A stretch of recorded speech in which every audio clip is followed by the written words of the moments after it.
নমস্কার বন্ধুরা, আজকে ঐমিতা ব্লগে তোমাদের সবাইকে স্বাগত। সবাই কেমন আছো? নিশ্চয়ই ভালো আছো, আমরাও ভালো আছি।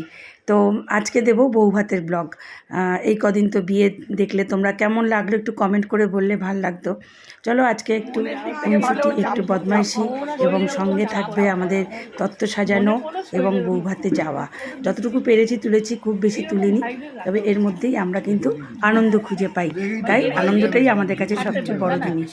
তাই ধরে রাখলাম আমার ছোট্ট অ্যালবামে। ওর কালটু দেওয়ার আছে, খুব ভালো লাগছে না এগুলো তুই ব্লগে ছাড়ি? হ্যাঁ খুলে গেল আমার মোবাইল। না না তুই ছেড়ে দেখ, এমন কমেন্টস লিখবো না। হ্যাঁ কি হলো?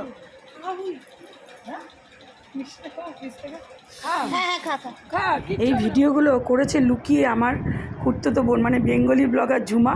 ও করেছে এই ভিডিওগুলো লুকিয়ে লুকিয়ে আমাদেরকে, লাস্টে আমিও ওটা লুকিয়ে লুকিয়ে করেছি এই জন্য। আরে ভাতটা মাঝে বসতো গো। না এই দেখ বাবু, বেশি করে দিয়ে দে, বেশি দিতে লাভ নেই, বেশি কেউ নেই, বেশি কেউ নেই, দিতে থাক, বেশি কেউ নেই, দিতে থাক। এর মধ্যে লোক সেরকম আর নেই, মোটামুটি 2-3টে ব্যাচ ছোট ছোট করে বসবে।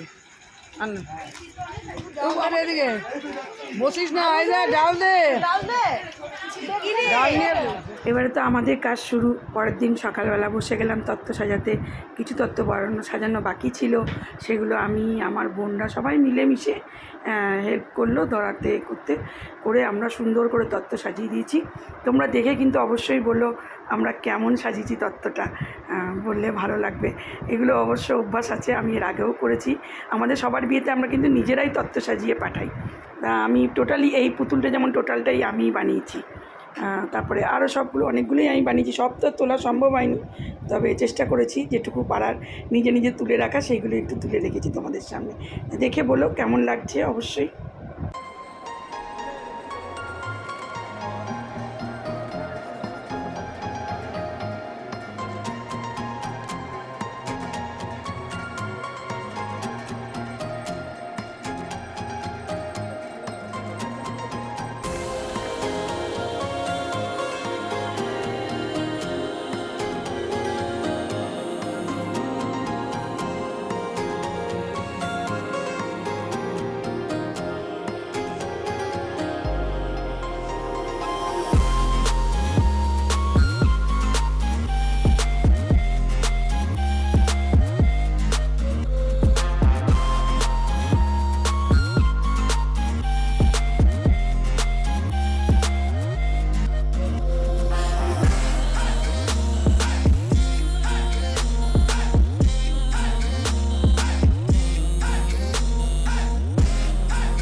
টাটা।